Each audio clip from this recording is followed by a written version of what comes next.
Welcome to Tonia's Kitchen, where taste and nutrition go hand in hand. Here is Tonia King. My guest today is Dina Deleasa-Gonsar. We're talking about the brand new book, At the Kitchen Sink. Thanks for joining me today, Dina. Oh, thank you so much. It's a joy to be here today, finally. Is this Yeah. your first book? This is my first book, so it's like book baby. And yes, I started by accident almost 10 years ago. I was a school counselor, and then I started recipe writing by night. It's like I was a recipe writing Batman, like school counselor, teacher clothes by day, and then like in the kitchen with an apron by night. And I got my love for food, I would say, just purely from my family. I am not a classically trained chef. I've never billed myself as one. I am not a food stylist. I'm just purely someone who just couldn't stop eating, just loved to eat. And I got that from my parents. I wasn't reading Cosmopolitan. I was reading Gourmet magazine. Yeah. I still have them all stacked on my shelves. They're like my biggest collector's items. I'll never let them go. I'm the same way. Oh, they were beautiful. The covers and everything. I've used them as artwork, but that's besides the point. So that's where I came from. And my mom was amazing, where she was always having the house full every Sunday. And, now as I have my own family, I know that's a lot of intentional work. And I appreciate that because, there's some days where you don't feel like making dinner, you don't feel like having the gathering, but you do it because you know that you're fostering something larger than yourself. And then my dad was just one of those guys who was an influencer before his time. I guess you could say, like he was taking me, here in Jersey, we have Rutt's Hut and the Belmont, like all of these hole in the wall places that were just really amazing. And that was just my life growing up. And it really bled into my everyday life, my adulthood, in my college dorm room. I was cooking Sunday dinners like out of these little tiny burners and things like that, like giving my roommates chicken parm. I just loved feeding people, and I started doing it on the side, I guess you could say. And then I ended up on television with my family for a little bit. My sister is married to Kevin Jonas from the Jonas Brothers, so we did a reality TV show, and that was like for 2 seasons. That was crazy. That's a good dinner conversation. Um, and I guess that's when social media started. So I started recipe writing even more so, and I would put up my recipes on dishitgirl.com. And because I was a school counselor by day, I thought, oh, that's cute. Like you can dish it out, like dishing out advice. All right, maybe like fast forward 10 years. I would have changed the name. But that's where it started. It was just a way for me to keep track of where I was going to eat and the recipes I was writing for my family. Instead of writing them handwritten, I'd be like, here's this link. This is what I Right. made for Christmas. And that's kind of like where it came from. Is it a blog? And is it called Yeah, Dish I It guess I Girl? guess so. I was blogging and I didn't intend on Right. blogging. Right. But that is what happened. And then I had a friend who was a publicist, and she needed someone to go on TV for a brand she had to I don't know, it was something about like it was meatball day. And she sent me to Washington, D.C. And I didn't know what I was doing. But I'm like, I've watched a couple of segments on TV, and I'm like, all right, so they have the finished dish, but then the ingredients. So I got crock pots in my hotel room going Oh because I'm my like, how else are you goodness. gonna make this stuff? Yes. So that's just kind of been my vibe, just like trying to make it work and guessing along the way. Nothing's too serious. I'm just falling a little short of Martha Stewart here.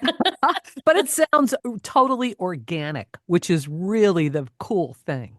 Yes, it really comes from just like a deep-seated love for not only just the consumption of food. I feel like food media and like social media has gotten very much so like, get that viral cheese pull, consumption of all things good, which that's cool to a certain point. But it was really more of the connection that happens through it and the building of family and community. And even with the book, at the end of the day, encourage people right where they're at, come alongside them in the kitchen and in life, not necessarily in front of them. Like, look at my beautiful kitchen, my beautiful family, my beautiful recipe. There's a little bit of it, sure.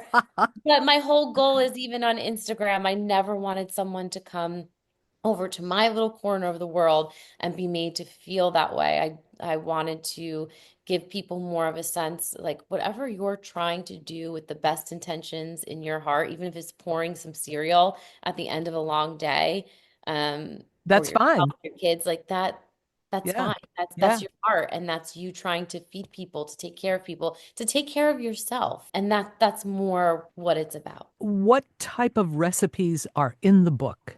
So How is the book laid out? I'm a new author, so when they're like, okay, what's your table of contents? That was really overwhelming to me. I'm like, I don't know everything. Like, and you're looking through other books, spending time in, the bookstores, poring over books, being like, all right, well, I see breakfast, lunch, and dinner, snacks, dips, that, Yeah. um, summer, fall, winter, spring. And I'm like, well, I started thinking about, because I want to come alongside people, what does life look like? Like I get all these cookbooks and I have tons of cookbooks. I love them. Like, because I like to read them, Oh, but yeah. some people don't. Like some people just really need them for solutions. So I wanted to balance that. And I started thinking, how do I survive every week? Like, what am I actually cooking for? Not what I'm cooking for in like my dream world, because that's, a lot of cookbooks are like that. But it's like, what am I really cooking for? And that's why there are chapters in the book that are named like carpool cuisine because that Perfect. that came from going from school to the soccer field to dance class, which is nuts. I don't recommend it. But I started seeing we're tailgating in our car. Yeah. And I'm like, all right, so that's how I'm cooking. And then there was a season of life where I was eating off of my daughter's plate, which is like good and bad. But I started saying, hey, she had leftover oranges. Let me turn this into a beautiful orange salad. All I need to do is add a little bit of olive oil, salt, pepper. Like I can make it into something a little bit for myself. Or Yeah. instead of pouring her cereal milk down the sink, I started putting a scoop of protein powder in it and a There banana, you go. stirring it up. And there I had breakfast, and it wasn't a big deal. Well, So there's no waste. yeah, exactly. So, and that's another thing in my book is pantry picks. Like, what are the things people have in their pantry that they're pulling from? What do I have at the bottom of my freezer? And I make it, I really love making something out of nothing. And Yes. that's Oh, the I'm cookbook with as you. well. Yeah. Yeah. So that's really exciting to me as well. I know people are budget conscious right now. And then there's chapters, sit down, impress without the stress when you want to have that Sunday dinner, when your mom's birthday is coming and you want to do something a little bit more. So I really took real life situations and did recipes for real life situations. So now, since we're talking about recipes, can you share a couple with us? Oh my gosh, of course, of course. Yeah. I mean, some of my favorites, let's see. I have an Italian sub inspired stuffed bread that came from, I love to eat a sub on the beach in summer, drenched with vinegar. And so Ah, it made it into a bread and it worked out really great. Tell me great. how to make it. So it's really simple. It's just like making a stromboli. And the secret is though, I am brushing the top of the bread with a little bit of olive oil, red wine vinegar, and oregano. So it really gives that Oh, sub yeah. Oh, Italian yeah. sub taste. So the chicken marsala with a pancetta cream sauce, it starts out by taking pieces of that salty and fatty pancetta, which is like an Italian ham, Hmm. and it's just cubed and it sautés until it's nice and crunchy. So you get that fat and that oil released into the pan, which has some beautiful flavor on its own. So it's a little bit of a twist. Traditional marsala is just your mushrooms and marsala wine, but this has the added element of the pancetta and the cream. And then you're simply just going to saute the chicken that's floured in there, and then you add in your mushrooms, your shallots, and you saute that until they're about translucent and they're nice and soft. You add in that sweet marsala wine and you let that cook down a little bit. And then at the very end, you're going to add in a little bit of heavy cream just to make it a little bit more luxurious. Get everything back into the pan, simmer it all together for a couple of minutes. And there you go. It's a very fancy restaurant sounding meal. It is in the sit down and impress chapter, but it really comes together in about a little bit under 30 minutes, which is amazing. I have a really beautiful eggplant stack dish. It's a Oh. crispy eggplant stack. And what it is you're taking slices of eggplant. You've got a little bit mix of a panko and Italian breadcrumb, and you're frying them up until they're crispy. Then you take a beautiful heirloom tomato, if you can find it, give it a nice thick slice, some fresh mozzarella. You're going to layer that. It's great for entertaining during the warmer months. And then I make a nice olive tapenade. And that is Mm. just simply taking some pitted olives. My favorite are Greek olives. I Oh, really like yeah. those. You can do a mixture of them. Whatever your favorite olive is, honestly, and a little bit of olive oil, a garlic clove, and you just get that into a nice little blender, whir it up, and you put that as a topping with a little bit of basil and balsamic glaze over top. It's like the perfect little bite if you're outside or poolside. It's a great appetizer. Uh, Sounds delicious. it's fun. It's fun for a party. That's what. Yeah. And, heading into the warmer months, a lot of people do outdoor entertaining. So it sounds Yes. like a perfect dish for that. It is, and I put my recipe for my barbecue ribs, which sounds like I'm not a pit master. I know that, but I will say I've had people from South Carolina, from Texas, from all over try these ribs, and they're like pleasantly surprised. Like, wow, this is like one of the best tasting ribs I've had. So I So had you to give have to tell away me my how to secret. make them I now. know I had to give away my secret ingredient, and the secret ingredient in the rub is Chinese five spice. And if Oh, I know. And if you don't have Chinese five spice in your pantry, I say get it because it kicks up so many different dishes because of the blend of spices that's in there. And it gives it a different edge. well, what made you think of using that in the first place? I think, you know what? We just love Asian flavors, Asian cooking, and I was, cooking from other cookbooks Yeah. that were Asian inspired and such. And so I got that into my wheelhouse. And I do like to say, as one of my tips, like if you're food shopping and you find a little bit of room in your budget at any time, or you see a good sale on a flavored olive oil or a spice that you haven't yet tried, and you have the room, take it, do it. And it could change up a marinade, it can change up a rub, it could take your everyday Italian chicken that you do every single week and just give it a different vibe. Absolutely. Instantly you have a new dish. So I say if you see things on sale or if you have a little extra room in your budget, go for a new ingredient for your pantry. So let's get back to the rib recipe. I know. I digress. I digress.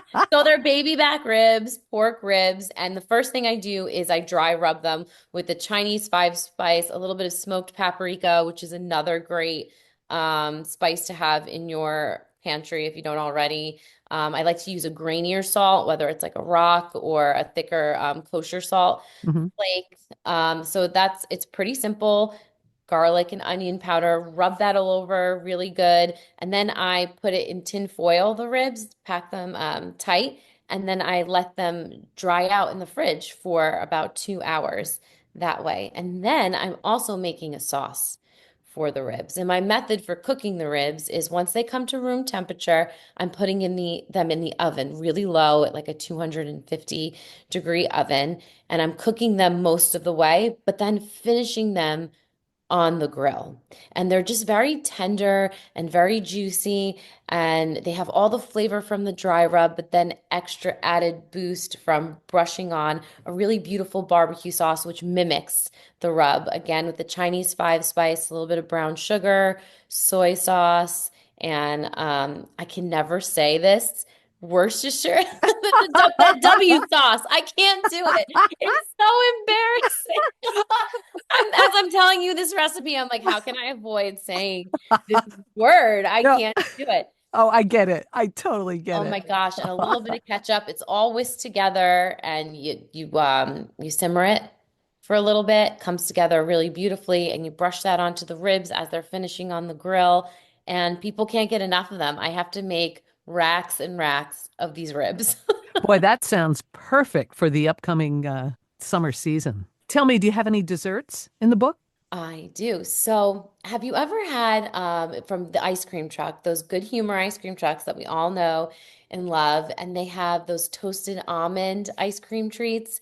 They have the strawberry one with the crunchies and the toasted almond one with the Yes, crunchies. yes, yes. So I do. I love that so much that I decided to make a no-bake trifle that mimicked that. And I'm all about easy desserts because I am not the baking queen. Like I can cook anything, but when I bake and it wins, you know that took me years to make it win. And this trifle is delicious. I love a halfway homemade moment, as I call it, where some of the ingredients we're making from scratch and some of it we're cutting a corner and using store-bought, which is what I do with the pound cake. It starts with some vanilla pound cake, and then I do some vanilla pudding, but it's laced with some almond extract, and we layer that in there. And then I make an almond syrup that is an amaretto liqueur Oh, based yeah. syrup. And that gets poured over the top of everything and it soaks in. Make some fresh whipped cream to top it all off with. And trifles are beautiful because they're layered. They Where really are. they're there Yeah. in a trifle dish, yeah, or a glass dish. It's like a perfect centerpiece for any kind of entertaining. And it's great to make ahead as well, because the more that it settles and the amaretto syrup soaks in, the better it is. Oh, yes. The flavors just meld together. Exactly. Exactly. Yummy. Yes. Have you ever had cookie butter? No, Really? I've Oh, well, never had cookie you've butter. got to try. I mean, look, they even have it at Trader Joe's at this point. You go look where the peanut butter and the Nutella and the chocolate hazelnut spread is. You're going to find cookie butter, and it's exactly what it sounds like. It's like your favorite shortbread cookies just smashed together into this smooth and creamy like consistency. So all I do is I simply take that and some prepared like a Cool Whip or something along that lines, and you're just going to mix it all together. And it's with, again, with a little bit of a vanilla extract in there on top of a graham cracker cookie crust. And you put it Mm. in it's almost like an icebox cake in a Oh, sense. And yes. you get that in the fridge for a little while, and it is delicious. It is gone within seconds. It sounds refreshing.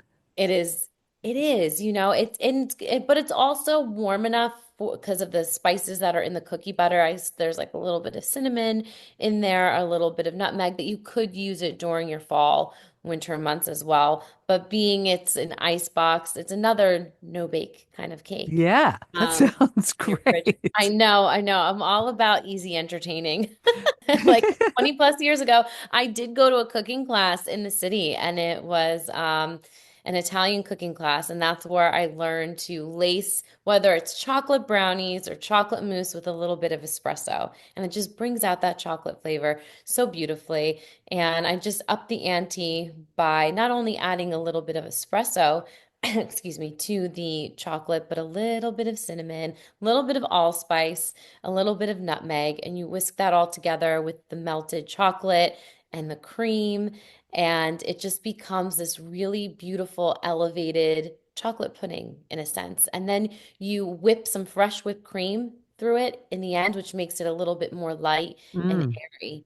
And it's again another beautiful make-ahead dish. We are talking with Dina Deleasa-Gonsar about her brand new book, At the Kitchen Sink, Recipes to Fill Your Table, Words to Fill Your Heart. Love it. I love the tagline. Oh, It's really been a pleasure. Tell me how to find you on social media. so you can find me on Instagram. I'm always cooking or saying something I shouldn't be. No, I'm kidding.